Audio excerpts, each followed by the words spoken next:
যুক্তরাষ্ট্র জুড়ে নজিরবিহীন শীতকালীন ঝড়ে স্থবির হয়ে পড়েছে জনজীবন। তীব্র ঠান্ডায় এখন পর্যন্ত মারা গেছেন 10 জন। ঝড়ের তাণ্ডবে বিদ্যুৎহীন হয়ে পড়েছেন 10 লাখেরও বেশি বাসিন্দা। রোববার একদিনে বাতিল করা হয় 16,000-এর বেশি ফ্লাইট। ন্যাশনাল ওয়েদার সার্ভিস জানিয়েছে, ঝড়টি রোববার থেকে শুরু করে সপ্তাহ জুড়ে দেশের পূর্বাঞ্চলীয় 2/3 এলাকায় তাণ্ডব চালাবে। এতে তাপমাত্রা হিমাঙ্কের অনেক নিচে নেমে যেতে পারে এবং যাতায়াত ও অবকাঠামোর উপর এর নেতিবাচক প্রভাব বেশ কয়েকদিন স্থায়ী হতে পারে।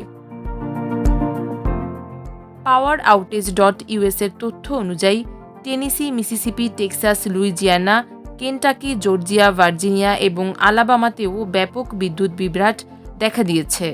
ওহিও ভ্যালি থেকে উত্তর পূর্বাঞ্চল পর্যন্ত ভারী তুষারপাত হতে পারে।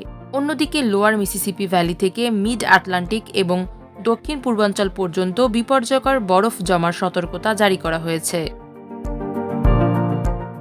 NWS এর আবহাওয়াবিদ অ্যালিসন সান্টোরেলি বলেন, এই ঝড়টি এর বিস্তৃতির কারণে বেশ ব্যতিক্রমী। তিনি জানান, প্রায় 21 কোটি 30 লক্ষ মানুষ বর্তমানে বিভিন্ন ধরনের শীতকালীন সতর্কবার্তার আওতায় রয়েছেন।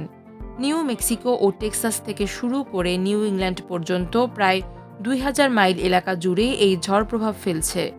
এই ঝড়কে ঐতিহাসিক আখ্যা দিয়ে যুক্তরাষ্ট্রের প্রেসিডেন্ট ডোনাল্ড ট্রাম্প ফেডারেল জরুরি অবস্থা ঘোষণা করেছেন। ইতিমধ্যে প্রায় 24টি অঙ্গরাজ্য এবং ডিস্ট্রিক্ট অব কলাম্বিয়া আবহাওয়াগত জরুরি অবস্থা জারি করেছে।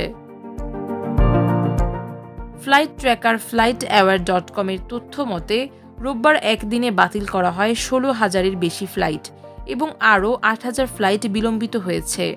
প্রধান মার্কিন এয়ারলাইন্সগুলো যাত্রীদের সম্ভাব্য ফ্লাইট পরিবর্তনের বিষয়ে সতর্ক থাকার পরামর্শ দিয়েছে। Homeland security secretary Kristi Noem জানিয়েছেন, ফেডারেল ইমার্জেন্সি ম্যানেজমেন্ট এজেন্সি বিভিন্ন রাজ্যে অনুসন্ধান ও উদ্ধারকারী দল এবং প্রয়োজনীয় ত্রাণ সামগ্রী প্রস্তুত রেখেছে। এদিকে জ্বালানি বিভাগ রোববার একটি জরুরি আদেশ জারি করেছে।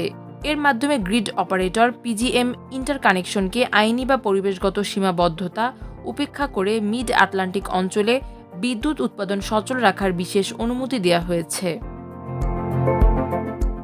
আবহাওয়া অফিস সতর্ক করেছে, অতিরিক্ত বরফ জমার কারণে দীর্ঘমেয়াদী বিদ্যুৎ বিভ্রাট হতে পারে এবং গাছপালার ব্যাপক ক্ষতি হতে পারে।